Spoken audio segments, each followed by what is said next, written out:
வணக்கம். நான் உங்கள் ஜோதிடாசான் வஜ்ரம் அருள்ராம். திதியை பற்றி நாம் பல பதிவுகள் போட்டிருந்தாலும், நமது பார்வையாளர்கள், நண்பர்கள் இந்த திதியை பற்றி சரியாக எமக்கு இன்னும் புரியவில்லை ஐயா. இந்த திதியை பற்றி கொஞ்சம் விளக்கமாக சொல்லுங்கள் அப்படின்னு சொல்லி நம்ம இடத்த கேட்டுக்கிட்டு இருந்ததற்கு இணங்க இன்று இந்த திதியை பற்றி நாம பார்க்கலாம். திதிகள் அப்படின்றது பார்த்தீங்கன்னா 14 திதிகள். இத வளர்பிறை திதி 14 என்றும், தேய்பிறை திதி 14 என்றும், மொத்தம் 28 திதிகள். அமாவாசை, பௌர்ணமி திதிகள் நீங்களாக, அதாவது அமாவாசையும் பௌர்ணமி இல்லாம மொத்தம் 28 திதிகள். உண்மையை சொல்ல வேண்டும் என்றால் 14 திதிகள் தான் வளர்பிறை, தேய்பிறை அப்படின்னு சொல்லி பிரிக்கிறதுனால ரெண்டையும் இணைக்கும் பொழுது 28 திதிகள். அமாவாசையும் பௌர்ணமியும் இணைந்து கொள்ளும் பொழுது மாதத்திற்கு ஒரு முறைதான் அமாவாசையும் பௌர்ணமியும் நிகழ்வதால் இது திதிகளிலிருந்து விலகியே இருக்கும். திதி என்று எடுத்துக்கொண்டால் வளர்பிறை 14, தேய்பிறை 14. அமாவாசை, பௌர்ணமி ஹெட்டு, இந்த திதிகளுக்கு ஹெட்டு மாதிரி வச்சுக்கோங்க. இது மாதத்திற்கு ஒரு முறை தான் வரும். சரி, இந்த திதிகள் இதனுடைய இம்பார்ட்டன்ட் என்ன அப்படின்னு சொல்லி பார்த்தீங்கன்னா, உங்களுக்கு நட்சத்திரங்கள் எந்த அளவுக்கு முக்கியத்துவம் பெற்றதோ, ஜென்ம நட்சத்திரம், அதை வைத்து ராசிகள், நட்சத்திரத்திற்குண்டான தன்மைகள், அது ஒவ்வொரு நாளும் என்ன நட்சத்திரம் வருகிறதோ அந்த நட்சத்திரத்தை சார்ந்த பலன்களே அன்று நிகழும் அப்படின்ற தன்மைகள் எல்லாம் இருக்கிறது அல்லவா? அதே போல்தான் இந்த திதிக்கும் இருக்கிறது. நீங்கள் என்ன திதியில் பிறந்திருக்கிறீர்களோ அந்த திதியில் நீங்கள் செய்யக்கூடிய எந்தவித செயல்களும் உங்களுக்கு நன்மையை தரும். ஜென்ம திதி அப்படின்னு சொல்லி இருக்கு. அந்த திதியை நீங்கள் கெட்டியாக பிடித்து கொள்ளுங்கள். இந்த திதிக்குண்டான நாதர்கள் எல்லாம் இருக்கிறார்கள். அதெல்லாம் பேசினோம் என்றால் அது டாபிக் தனியாக போகும். அதனால் சொல்ல வந்த இந்த திதியை பற்றி நாம் பார்த்து விடுவோம். இந்த திதியை வைத்து தோஷங்கள், சாபங்கள், உங்களுக்கு என்னென்ன பாவத்தை தர முடியுமோ அத்தனையும் இந்த திதிகள் தரக்கூடிய தன்மை வாய்ந்தது. அதே போல உங்களுக்கு மிகப்பெரிய யோகம், அதிர்ஷ்டம், செல்வந்தன், பெயர், புகழ் அப்படின்னு தரக்கூடிய யோகமும் இந்த திதிக்கு இருக்கிறது அப்படின்றத நீங்க புரிஞ்சுங்க. அவையெல்லாம் இந்த பதிவுல நாம பார்க்க போறோம். பதிவுக்குள்ள போறதுக்கு முன்னாடி புதிதாக நமது சேனலை பார்த்துக்கிட்டு இருக்கவங்களுக்கு ஒரு சில வார்த்தைகள். உறவுகளே, உங்கள் சொந்த பந்தங்கள், உற்றார் உறவினர்கள், நண்பர்கள் மற்றும் அக்கம் பக்கத்தில் உள்ள அனைவரிடத்திலும் நமது சேனலை எடுத்துச் சொல்லி அவர்களையும் சப்ஸ்கிரைப் செய்ய சொல்லுங்கள். நாம் ஸ்ரீ ஜெயகௌரி ஜோதிடாலய நிறுவனம் என்ற இடத்தை கொண்டு வருகிறோம். அந்த நிறுவனத்தின் வழியாக இல்லாதவர்களுக்கும், இயலாதவர்களுக்கும், ஏழை எளியவர்களுக்கும் நம்மால் முடிந்த உதவிகளை செய்து கொண்டு வருகிறோம். அது மட்டுமல்ல, ஆலய பணிகள், இறைத்தொண்டுகள், வேள்விகள், ஹோமங்கள், இது போன்ற நற்காரியங்களையும் நாம் செய்து கொண்டு வருகிறோம். நாம் செய்யும் இந்த செயல்களினால் கிடைக்கப்பெறக்கூடிய புண்ணியங்கள் அத்துணையும் கௌரி ஆன்மீக சேனலின் பார்வையாளராக இருக்கக்கூடிய உங்கள் குடும்பத்தாருக்கும் கட்டாயம் கிடைக்கும் என்பதில் மாற்று கருத்து வேண்டாம் உறவுகளே. எனவே தான் சொல்கிறேன், எல்லோரிடத்திலும் எடுத்துச் சொல்லி அவர்களையும் சப்ஸ்கிரைப் செய்ய சொல்லுங்கள். முதலில் பார்த்து கொண்டு இருக்கக்கூடிய நீங்கள் சப்ஸ்கிரைப் செய்து விடுங்கள். அருகில் உள்ள பெல் பட்டனை ப்ரெஸ் பண்ணிக்கோங்க. லைக் பண்ணுங்க, ஷேர் பண்ணுங்க. இப்போ பதிவுக்குள்ள போகலாம் வாங்க உறவுகளே.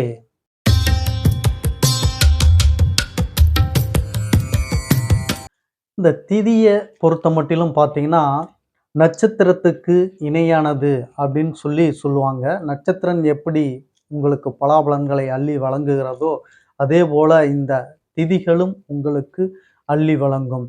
அமாவாசை திதிகளில் நிறைய சுபகாரியங்கள் சில பேர் செய்வார்கள். அதேபோல் பௌர்ணமியில் செய்ய மாட்டார்கள். முரணாக, மாற்றாக செய்து கொண்டிருக்கிறார்கள். நன்கு தெரிந்து கொள்ளுங்கள். அமாவாசை ஓர் இருண்ட நாள். சந்திரன் தனது பலத்தை இழக்கக்கூடிய நாள். எனவே சந்திரன் தான் உடல்காரகன், புத்தி அதாவது மனோநிலைக்காரகன். இந்த இரண்டும் சரியில்லாத நாளில் நீங்கள் ஒரு செயலை மேற்கொண்டீர்கள் என்றால் அந்த செயல் சரியாக இருக்காது. இதை நன்கு நீங்கள் புரிந்து கொள்ள வேண்டும். அமாவாசையில் இன்னும் சில பேர் நல்ல நாள் என்று சுப நிகழ்வுகள் எல்லாம் செய்கிறார்கள். தவிர்த்து விடுங்கள். பௌர்ணமி தான் சிறந்த நாள். முழு நிலவு, சந்திரனின் முழு பலமும் அன்றைக்கு கிடைக்கக்கூடிய நாள். மனம் விசாலமாக இருக்கும், மகிழ்ச்சியாக இருக்கும், உடல் நலம் ஆரோக்கியமாக இருக்கும். இது இரண்டுக்குமே சந்திரன் தான் காரகன். தாயார் கிரகம் அப்படின்றது உங்களுக்கு தெரியும். அப்படி மிக பலம் வாய்ந்த நாளாக இந்த பௌர்ணமி இருக்கும் பொழுது சுப நிகழ்வுகளை தாராளமாக செய்யுங்கள். அமாவாசையில் சுப நிகழ்வுகளை செய்யக்கூடாது, தவிர்த்து விடுங்கள். இன்னும் நிறைய பேர்கள் கடைபிடித்துக் கொண்டிருக்கிறார்கள். அமாவாசை அன்னைக்கு நல்ல நாள், நான் அவரை பார்க்க போகலான்னு இருக்கேன், போய் பார்த்துட்டு வரேன் அப்படின்னு சொல்லிலாம் கிளம்புவீங்க. அமாவாசையில செய்யக்கூடிய சில செயல்கள்லாம் இருக்கு. அமாவாசையில செய்யறது தான் உத்தமம். அமாவாசையில தான் இதெல்லாம் செய்யணும் அப்படின்ற செயல்கள்லாம் இருக்கு சிலது. அதெல்லாம் நான் உங்களுக்கு அப்புறமா சொல்றேன். இப்போ நாம டாபிக் வருவோம். இந்த திதிகள் பார்த்தீங்கன்னா வளர்பிறை 14, தேய்பிறை 14, 28, அமாவாசை, பௌர்ணமி இரண்டையும் சேர்த்தால் 30 திதிகள்.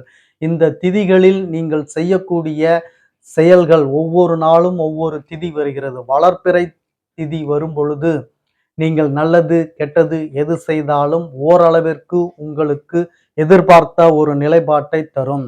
தேய்பிறை திதியில் நீங்கள் நல்லது கெட்டது செய்யும் பொழுது நீங்கள் எதிர்பார்த்த ரிசல்ட்டை தராது. ஏனென்றால் சந்திரனின் பலம் குன்றிக்கொண்டே வரும், அதாவது குறைந்து கொண்டே வரும். அதனால் சில ஏற்ற இறக்கங்கள், மாற்றங்கள், தோல்வியடையக்கூடிய நிலைகள் இப்படி தேய்பிறையில் நடக்க இயலும். எனவேதான் தேய்பிறை திதியில் சுபகாரியங்கள் எதுவும் செய்யக்கூடாது என்று ஜோதிட சாஸ்திரம் சொல்லுகிறது. ஆன்றோர்கள் முன்னோர்கள் சொல்லுகிறார்கள். இந்த திதி ஒவ்வொரு திதிக்கும் ஒரு இயல்பு இருக்கு. அதனுடைய தன்மையில் பார்த்தீங்கன்னா ஆட்டோமேட்டிக்கா அதனுடைய வேலையை செஞ்சுக்கிட்டே இருக்கும். அது நல்ல பலன்களா இருந்தாலும் சரி, கெட்ட பலன்களா இருந்தாலும் சரி, ஆட்டோமேட்டிக்கா அது கொடுத்துக்கிட்டே இருக்கும். இந்த திதிகளிலேயே மிக சிறப்பு வாய்ந்தது அப்படின்றது சிராத்த திதி அப்படின்னு சொல்லுவான். சிராத்த திதி அப்படின்னா உங்களுக்கு ஒரு நபர் இறந்து விட்டார் என்றால் அவர் எந்த திதியில் இறந்திருக்கிறாரோ அந்த திதி அடுத்த வருடத்தில் வரும் பொழுது அவர்களுக்கு சிராத்தம் தருவது, அதாவது தர்ப்பணம் கொடுக்கணும் இல்லைங்களா, அதை நீங்க கொடுக்கக்கூடிய திதியை தான் சிரார்த்த திதி அப்படின்னு சொல்றோம். இந்த சிரார்த்த திதியை எடுத்து பேசுவதற்குண்டான முக்கியத்துவம் என்ன அப்படின்னு சொல்லி பார்த்தீங்கன்னா, இந்த சிரார்த்த திதியில தான் அவ்வளவு சூட்சமங்கள், விஷயங்கள் இருக்கிறது. இதை சாதாரணமாக நினைத்து விடாதீர்கள். நான் மேட்டருக்கு வரேன். இப்போ இந்த சிராத்த திதியில ஒருத்தவங்க இறந்துட்டாங்கன்னா அடுத்த வருடம் இந்த திதி என்று அவங்களுக்கு அது பர்மிஷன் இருக்கும். இந்த திதி நீ இறந்து போன திதியா, இந்த திதி என்று போய் உனக்கு தாகத்தை தீர்த்து கொண்டு வா, பசி இளைப்பாரி வா, உன்னுடைய உறவுகள், சொந்தங்கள், பந்தங்களை பார்த்து மகிழ்ச்சியோடு இருந்துட்டு வா அப்படின்ற பர்மிஷன் அந்த இறந்து போன திதி என்றுக்கு அந்த ஆன்மாவிற்கு உண்டு. ஆன்மாவிற்கு நல்லது கெட்டது எதுவும் தெரியாது. உற்றார் உறவினர்கள், சொந்த பந்தங்கள் எதுவும் தெரியாது. அவர்களுக்கு தெரிந்தது இரண்டே இரண்டு. ஒன்று, மோட்சம் கிடைத்த இடம். நீங்கள் எங்கு அஸ்தியை கரைத்தீர்களோ அங்கு நீங்கள் தர்ப்பணம் கொடுக்க வேண்டும். அப்படி இல்லாவிட்டால் உங்களது வீட்டில் அவர்கள் எங்கு இருந்தார்களோ அந்த இடத்தில் நீங்கள் தர்ப்பணம் தர வேண்டும். இந்த 2 இடம் மட்டும்தான் அந்த ஆன்மாவிற்கு தெரியும். மீதமுள்ள சொந்த பந்தங்கள், உற்றார் உறவினர்கள், நல்லவர் கெட்டவர் எதுவும் அந்த ஆன்மாவிற்கு தெரியாது. அதெல்லாம் உடலோடு இருக்கும் பொழுது மட்டும்தான். உடலை விட்டு ஆன்மா பிரிந்து விட்டால் ஆன்மாவிற்கு எந்த நல்லது கெட்டதும் கிடையாது, எந்த ஒரு இதுவும் கிடையாது. அப்படி இருக்கும் பொழுது இந்த 2 இடத்தில்தான் நீங்கள் தர்ப்பணம் தர வேண்டும், சிரார்த்தம் தர வேண்டும் அப்படின்றத நீங்க புரிஞ்சுக்கணும். அப்படி நீங்க சிரார்த்தம் தரும்போது ஆற்றங்கரையில், குறிப்பாக புண்ணிய ஸ்தலங்களில், புண்ணிய நீர் கிடைக்கக்கூடிய ஓடக்கூடிய இடங்களில் நீங்கள் சிரார்த்தம் கொடுப்பது மிகவும் சிறந்தது. நீங்கள் எங்கு அஸ்தியை கரைத்தீர்களோ அது புண்ணிய ஸ்தலத்தில் கரைக்க வேண்டும். அப்படி என்றால்தான் நீங்கள் அந்த புண்ணிய ஆற்றங்கரையில், புண்ணிய நதிகள் ஓடக்கூடிய இடத்தில் நீங்கள் சிராத்தம் தர முடியும். அதை விடுத்து நீங்கள் வேறு எங்காவது கொடுத்து விட்டு நீங்கள் சிரார்த்தத்தை மட்டும் இந்த புண்ணிய நதிக்கரையில் நீங்கள் கொடுப்பது அது உசித்தமாகாது, சரி வராது.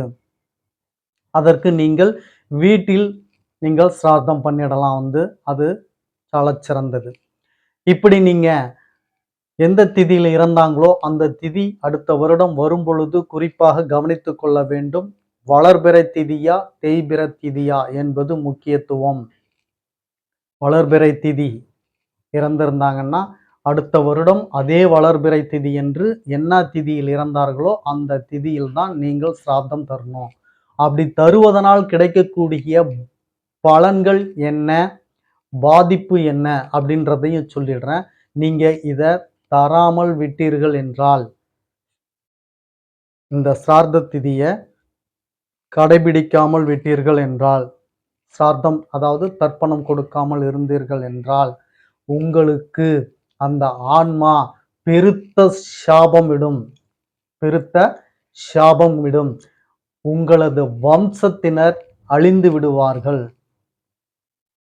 ஏன் என்று கேட்டீர்கள் என்றால், அந்த ஆன்மாவிற்கு சில பல கடமைகள் இவை அத்தனையும் இருந்திருக்கும். அதை சரியாக முடிக்காமல் எல்லாம் சில ஆன்மாக்கள் உயிர் பிரிந்திருக்கும். சில ஆன்மாக்கள் சுற்றி கொண்டும் இருக்கும். இறைவனிடத்தில் போய் சேர்ந்திருக்காது. நல்ல ஆன்மாக்கள் இறைவனிடத்தில் போய் சேர்ந்துவிடும். நிராசையாக போன ஆன்மாக்கள் பூலோகத்தில் சுற்றி கொண்டிருக்கும். அவர்களுக்கு உண்டான கால நேரம் அமையும் பொழுதுதான் இறைவனடி போய் சேரும். அது பேசணும்னா அது தனி டாபிக். அது ஒரு இதாவே போயிடும். அதனால நாம டாபிக் உள்ளார வந்துருவோம். இப்படி நீங்க தரும் பொழுது இந்த ஆன்மாவோட சாபத்தை தவிர்க்கணும்னா நீங்க வருடந்தோறும் சிரார்த்த திதியை கடைபிடிக்கணும். அப்படின்னா ஏன் இது அவ்வளவு சாபத்தை கொடுக்கிறது அப்படின்றத தெரிஞ்சுக்கோங்க. அந்த ஆன்மா வரக்கூடியது அவ்வளவு பசியில் வரும். 7 கடல் 7 மலை அப்படின்னு சொல்லக்கூடிய நீங்க உணவை கொடுத்தீங்கனாலும் 7 மலை உணவும் 7 கடல் நீரும் நீங்க கொடுத்தீங்கனாலும் சாப்பிட்டு அது பசிக்குது இன்னும் கொண்டா அப்படின்னு தான் கேட்குமா. அந்த அளவிற்கு பசி அந்த ஆன்மாவிற்கு இருக்குமா. அப்படி இருக்கும் பொழுது நான் மட்டும் எப்படி அதனுடைய பசியை போக்க முடியும் அப்படின்னு நீங்க கேட்கறது நியாயம்தான். அதற்குண்டான விஷயம்தான் இவ்வளவு எள்ளு இருந்தா போதும். இவ்வளவு எள்ளு, இவ்வளவு ஜலம் எடுத்துண்டு நீங்க அந்த திதியில அவங்க உங்களுக்கே தெரியும். பிராமணா இந்த பிண்டம் எல்லாம் எள்ளு இதோட பிசைஞ்சு வச்சிருப்பா. அந்த பிண்டத்தை எடுத்து நீங்க அந்த எள்ளு கொஞ்சம் கையில கொடுத்து ஜலம் விட சொல்லுவா. அதுல விட்டேல்னா அந்த எள்ளும் தண்ணியும் தான் இந்த 7 மலை சாதமும் 7 மலை ஜலமும் குடிச்சாலும் போகாத அந்த பசி தாகத்தை இந்த எள்ளும் தண்ணியும் போய் நிரப்பிவிடும். இதை உண்ட அந்த ஆன்மா இளைப்பாரி மனமகிழ்ந்து அகமகிழ்ந்து உங்களையும் உங்கள் சந்ததிகளையும் வாழையடி வாழையாக வாழ வேண்டும் என்று வாழ்த்தி அந்த ஆன்மா சென்றுவிடும். அப்படி நீங்கள் கடைபிடித்து கொடுக்கவில்லை என்றால் சபித்து என் வயிறு எப்படி எரிகிறதோ அதுபோல் எரிந்து நாசமாகுவீர்கள் அப்படின்னு சொல்லி சபிக்கப்பட்டு விடும். இதெல்லாம் உண்மை. உங்களை பயமுறுத்துவதற்காக சொல்வது இல்லை. நீங்கள் ஒவ்வொரு குலத்தை எல்லாம் பார்த்தீர்கள் என்றால் தெரியும். ஆகா ஓஹோ என்று ஆண்ட பரம்பரைகள், அப்படி மன்னர்கள் வம்சர்கள், இதெல்லாம் வரலாற்றை நீங்கள் எடுத்து போட்டு பார்த்தீர்களா என்றாலும் தெரியும். ஒவ்வொரு மன்னர்களும் நல்லாக இருந்திருப்பார்கள். திடீரென்று அவர்கள் சந்ததிகள் அப்படியே குறைந்து அந்த வம்சமே அழிந்து போயிருக்கும். இப்படியெல்லாம் வரலாற்று சுவடுகள் நிறையவே சொல்கிறது. அதற்குண்டான காரணம் இதுதான் என்பதை நீங்கள் தெரிந்து கொள்ளுங்கள். எனவே உங்களது முன்னோர்களுக்கு நீங்கள் சிரார்த்த திதியை கட்டாயம் கொடுத்து அவர்களின் ஆன்மாவை இளைப்பாறச் செய்து இறைவனடி சேரச் செய்யுங்கள். உங்களது வம்சங்கள் வாழையடி வாழையாக சிறப்பாக எவ்வித தோஷமும் இல்லாம உங்கள் ஜாதகம் சுத்த ஜாதகமாக மிக மகிழ்ச்சியோடும் சந்தோஷத்தோடும் அந்த ஆன்மா இந்த பூ உலகில் பிறந்து அனுபவித்து இறைவனடி சேரும். அதற்குண்டான வேலை வழிகளை இந்த ஆன்மா நீங்கள் கொடுக்கும் சிரார்த்த திதி, உங்கள் முன்னோர்களுக்கு கொடுக்கக்கூடிய சிரார்த்த திதி, அதை பெற்றுக்கொண்ட ஆன்மா இந்த வழிவகைகளை உங்களுக்கு செய்துவிட்டு போய்விடும். இதை தெரிந்து கொள்ள வேண்டும் உறவுகளே.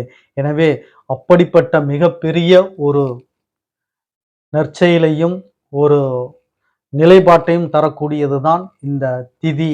இந்த திதி இல்லாவிட்டால் உங்களது வம்சமோ உங்களது சந்ததிகளோ இருக்க மாட்டார்கள். அந்த அளவுக்கு பலமும் சக்தியும் வாய்ந்ததுதான் இந்த திதி என்பதை தெரிந்து கொள்ளுங்கள். மீண்டும் அடுத்த பதிவில் உங்களை சந்திக்கும் வரை உங்களுக்கு நன்றி, வணக்கம் சொல்லிக் கொள்கிறேன் உறவுகளே.